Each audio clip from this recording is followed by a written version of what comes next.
Five stars don't get slept on, but for some reason, Caleb Cunningham is.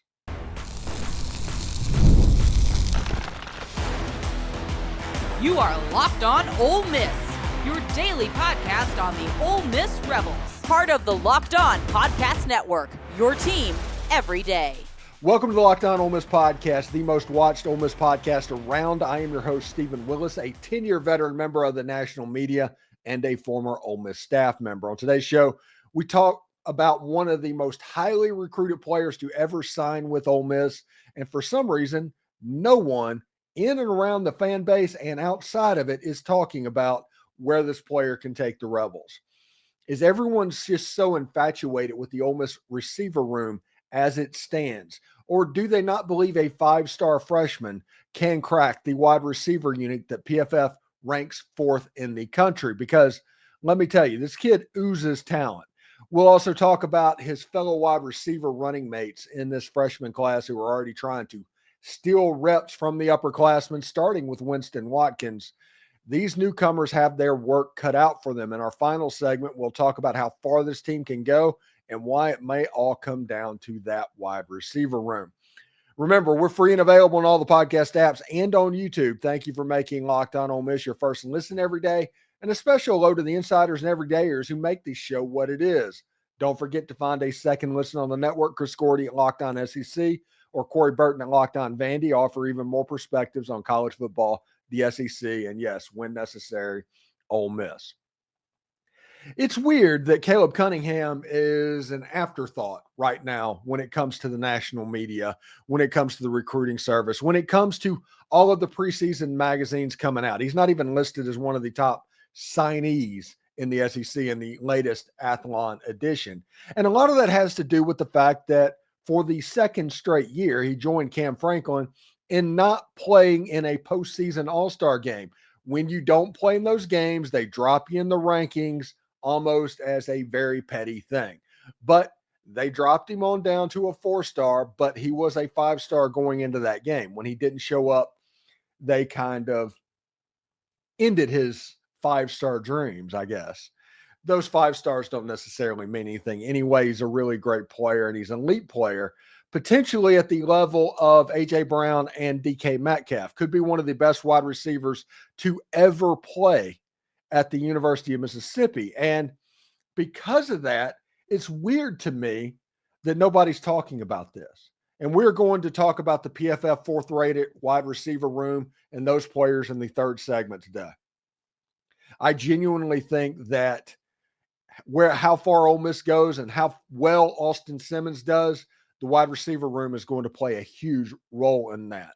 And we talk about the freshman class because this might be the best wide receiver unit signed in the entire country, the 4 players that came in when you count Caleb Cunningham and Dillon Alfred and Winston Watkins and Samari Reed, those guys. We're going to break all of that down.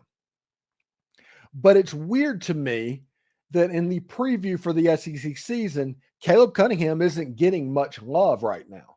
He's almost coming in as a 3-star coming into fall camp or preseason workouts. Is it because that he didn't enroll in January? We saw footage of Winston Watkins making play after play after play after play, but there's no Caleb Cunningham that showed out. So is it an out of sight, out of mind type deal? This guy is electric. If you want to have some fun, go on Huddle and look at him dunk a basketball this winter. Some of his dunks are freakish. This is a extra level athlete that Ole Miss has signed.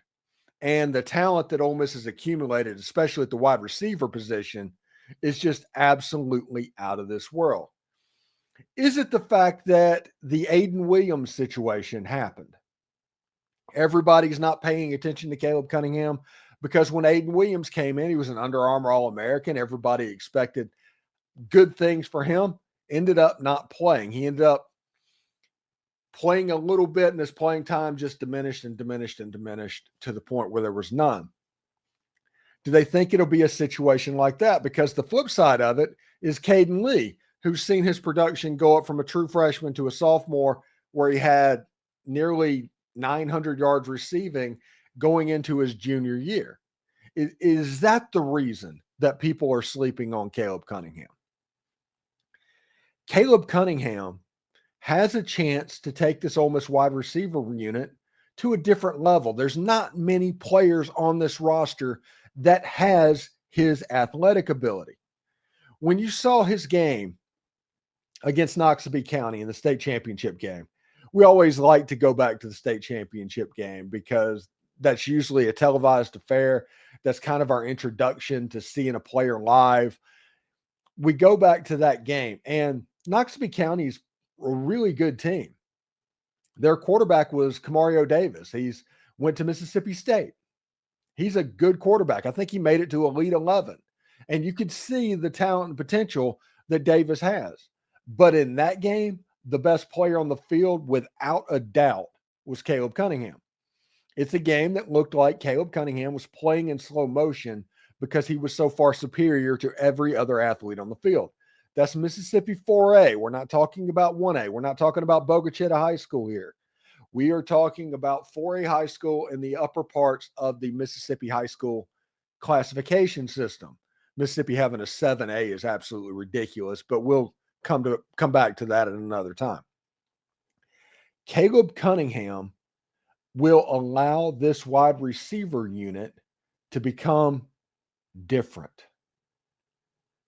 Caleb Cunningham is the type of wide receiver that this season will likely back up Deshaun Stribling. I expect him to get some reps. I expect them to substitute out at a greater percentage than they have in years past, especially at the wide receiver position, because they have so many of them. We'll talk about all of them in today's show, but they have so many wide receivers they have to substitute. In years past, there's been 4 or 5 wide receivers that played, and that was it. Caleb Cunningham might have a difficult time getting into the top 5 this year.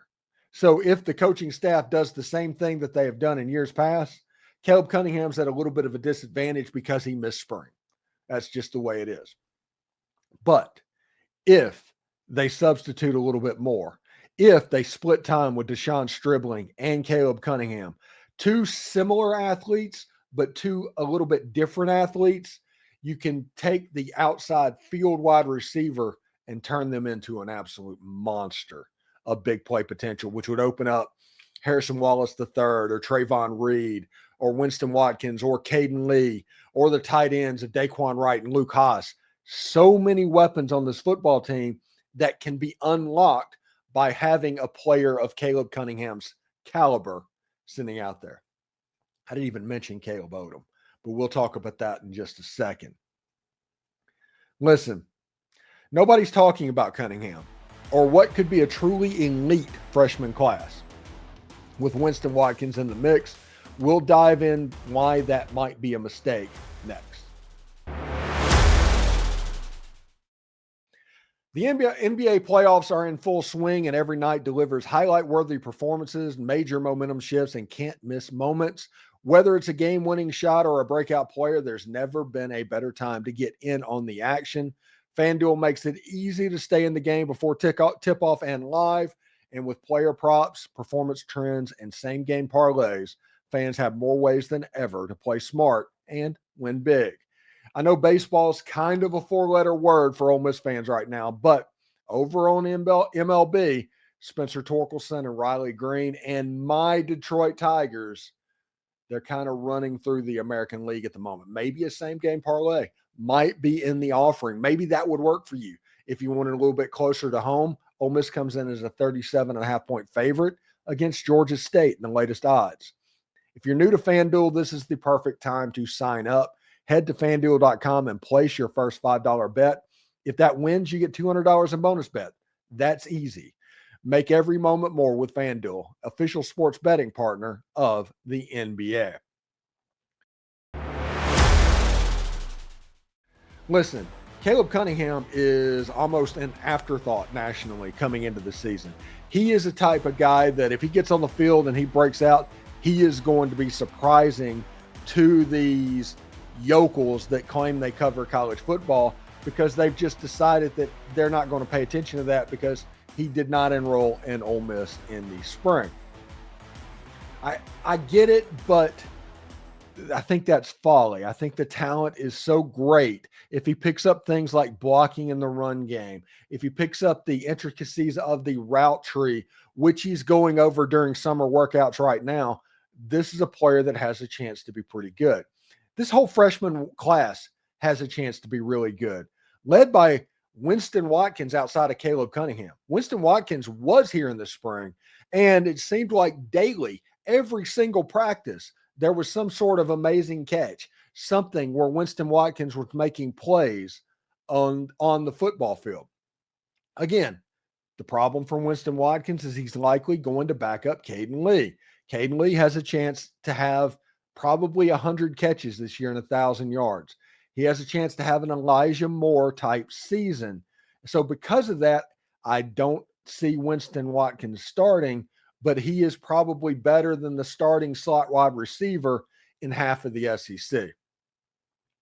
You can see how Lane Kiffin is putting together this wide receiver unit through high school recruiting and through the transfer portal, which we'll get into in the next segment as well. But it's not just Winston Watkins. It's not just Caleb Cunningham. We had Mike Espy on the show talking about Dillon Alfred and his role up at Ole Miss. Now, developmentally, it might take a little longer for him to get there. He's not open the box ready to be a starting wide receiver in the SEC like Cunningham or Watkins. But this is a guy that can be really good. He is honestly, I don't think Mike Espy would argue about this. He's probably more advanced than Mike Espy going into college. And we all know what Mike did at Ole Miss. Dillon Alfred has a chance to make multiple different types of plays and big-time plays. The last player we want to talk about is Samari Reed, wide receiver out of, I think, Monarch, Florida, something like that, or maybe Monarch High School. I could have that wrong, but he's a really good player. He is somebody that was all-state in the state of Florida. Anytime you're all-state in the state of Florida, you are a good ball player. He's going to be an outside level wide receiver. I look for him to get, not necessarily in the rotation this first year, but to play on the side, maybe behind Harrison Wallace and Caleb Odom. The third wide receiver being Samari Reed. Or maybe one of the new transfers come in and takes that role as well, because this is a deep, an unbelievably deep wide receiver unit for Ole Miss. You know, you like to think that this unit was better than this unit, or that unit was better than this unit. Other than the year to where the starting wide receivers, you had Elijah Moore, A.J. Brown, DK Metcalf, and DeMarcus Lodge, I don't know if there's too much argument about the amount of pure talent that is on this Ole Miss roster. That's another reason that I am so bullish on Austin Simmons.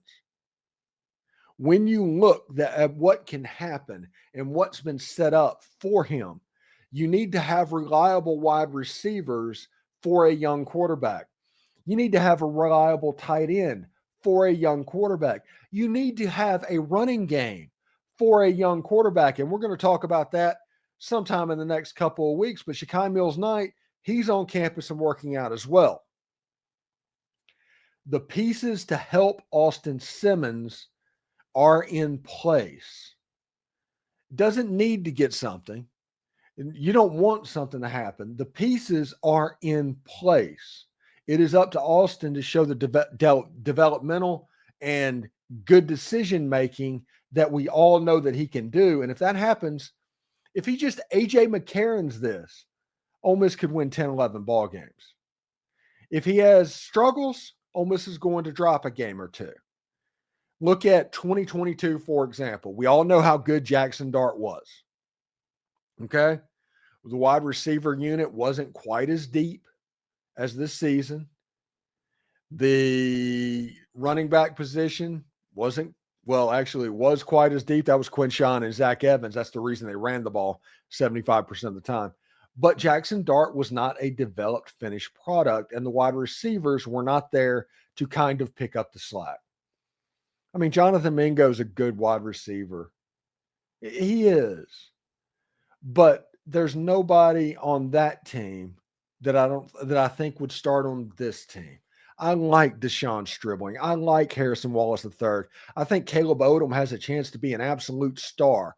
You want AJ and DK? You got Caleb Odom and Caleb Cunningham, the two Calebs that can fill that role. And then you have Winston Watkins in the slot.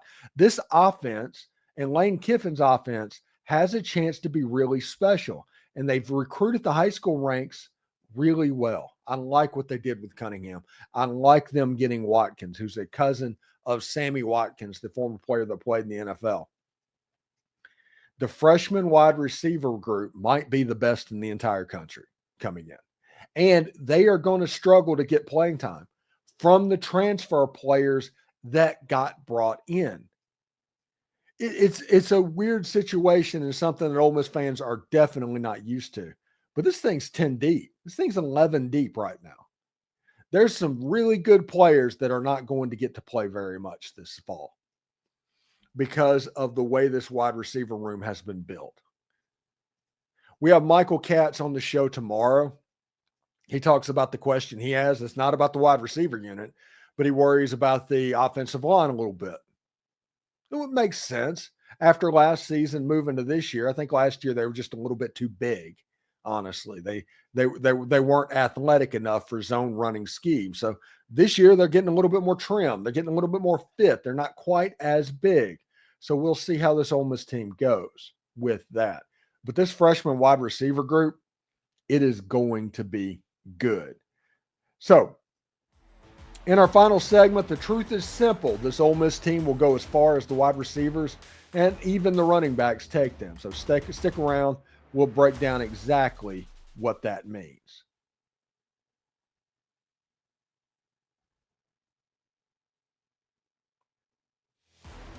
All right, so Caleb Cunningham completely flying under the radar in the SEC. He's somebody that if he has over 10 catches, everybody in the SEC are going to be surprised, except for the ones that realize how talented of a player he is. Remember, A.J. Brown only had like 7 receptions as a true freshman as well. DK Metcalf got hurt against Florida State, caught a touchdown pass. It takes a little bit of time, but these guys have the tools necessary to be a freshman contributor on Ole Miss's team. But it's a hard room to crack at the moment. When you look at the starters or projected starters for this team, you have Deshaun Stribling, who I think might be the second best football player on Ole Miss's team. We are not at the point where I'm ready to nail that down, but I think he might be. Obviously, Suntaran Perkins is number 1, but I think Deshaun Stribling might be number 2 because of what he can do. And he's not Trey Harris, and you're going to hear me talk about that. And I talked to Austin Simmons on this show a while back talking about Deshaun Stribling, but he can do a lot of the Trey Harris stuff. So we'll see exactly how that goes and if he can stay healthy. The other starting wide receiver that we're assuming is Harrison Wallace III, who we talked to Austin Simmons about and said he was a burner. Whenever he runs out, he has said he was unbelievably fast. That's directly out of Austin Simmons' mouth. If that happens, there could be a little bit of 2008, okay, in this Ole Miss offense. You know, we like to look backwards on podcasts, but 2008, the alpha dog on that team at wide receiver was Mike Wallace, who ended up playing for the Pittsburgh Steelers and becoming kind of a star. But on the other side of that field was Shea Hodge out of Morton, Mississippi, a bigger wide receiver, a speed guy. You know, there's a little bit of similarity between the wide receiver units right now. Now in 2008, especially in the beginning of the season, before they decided to move Dexter back to tailback, they were still playing with him at slot receiver, and the tight ends were completely different. I think Bradley Sowell caught a touchdown pass or something that year. But if you look at the makeup of the outside wide receivers, you can see how Deshaun Stribling and Caleb Cunningham are on one side. You can see why Harrison Wallace and Caleb Odom are on the other. And you can see why the slot receivers right now, Caden Lee and Winston Watkins. But it's not just them. I've already named 6 wide receivers that could feature in the fall. Trevon Reed transferred in from West Virginia. Deuce Alexander transferred in from Wake Forest. That's 8 deep, immediately 8 deep. And it goes further than that. Ole Miss legitimately has 10 players at wide receiver that could make an impact this season. It all turns down to how George McDonald and Lane Kiffin and Charlie Weiss Jr. decides to use their wide receiver room. There's so many varied styles in that wide receiver room. I just think they're going to substitute a little bit more this season. There's not so much of a dude. I mean, Caden Lee has a chance for 100 catches. I will absolutely say that. Him and Austin Simmons are buddies. There's a connection with them. There's a chance that goes absolutely nuts. But when you look at the other wide receivers, there's not really a dude that's going to catch 100 passes in a season. There's a whole bunch of guys on this team that could catch 60 passes, though. So Caden Lee needs to continue to catch everything that's thrown his way. Winston Watkins needs to be the punt returner extraordinaire, because I do think that Winston Watkins might be returning punts for Ole Miss this season. And we'll see exactly how it goes. The running backs, one of the running backs is going to return kickoffs. So I'm pretty impressed and think they can go a pretty long way, but it all depends and hinges on that wide receiver room. Listen, football is all connected. The offensive line's connected to the quarterback. The wide receivers are connected to the quarterback and the offensive line. And everything's connected. That's the reason football is called the greatest team sport ever. When you have a new quarterback, and I've talked about this in this episode, you need to be able to set that quarterback up. That's one thing that Jackson Dart did not have. He had good wide receivers. They were good players. It was a young Jordan Watkins. It was Jonathan Mingo. They had a chance to be really good, and some of them became really good. This is different. This is almost an overstacking of what's going on to help Austin Simmons in the transition of year one.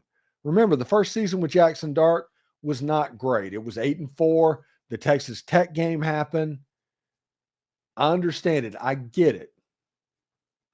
But when you look at the wide receivers that have been put in place for Austin Simmons, when you look at the running backs to where there's a Logan Diggs, a Shakai Mills-Knight, who compares favorably, according to the Florida Football Scout, to Quinshon Judkins, Keywan Lacey, there's a lot of players that Ole Miss has a chance to use to make Austin Simmons better.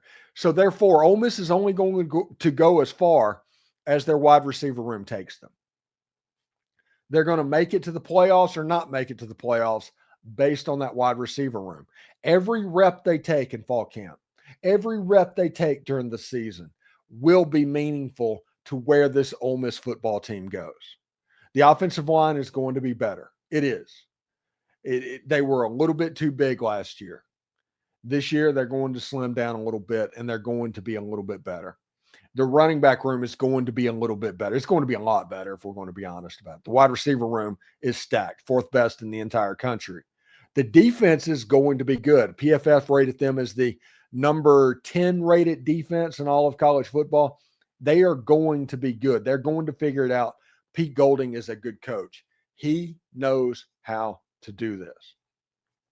Offensively, it just becomes how you make Austin Simmons' life easier. And Ole Miss is choosing to do it through this wide receiver room and through the running back room. And if Ole Miss is able to do that, they're going to win a lot of football games this year. We're going to do our W's and L's probably the first or second week in July, like we always do. It is a favorable schedule. Ole Miss, instead of Wake Forest, gets Washington State. That's kind of a wash. The difference comes down to the fact that they play Tulane this year. But it will be in Oxford, and they will throw it around. It'll be John Sumrall and his guys coming in as well. The schedule's a little bit tougher because of Tulane being on the schedule. It just is what it is. I'm sure they'll take a nice respite to the temperature being just a little bit cooler. So we'll see exactly how that goes. Hope everybody has a great weekend. And I'm thankful that you've made the Locked On Ole Miss podcast your go-to source for Ole Miss sports. We pride ourselves in offering the most comprehensive perspectives, which is why we're the number one Ole Miss podcast out there. Your support means the world to us. For your second listen, check out The Portal Show. Brian Smith, the Florida football scout, has the latest rumors, portal entries, and signings. Be the most informed fan on the rapid changes to the college football landscape. Find The Portal on YouTube or wherever you listen to podcasts. Locked On, getting ready to make a little bit of change as well. Lots of stuff coming up in the coming months, all about coalescing from a loose podcast network to your number one authority on Ole Miss and all sports. So remember, hotty toddy, and remember, analytics is just the old English word that means bad football. We will see you tomorrow. Take care, everybody.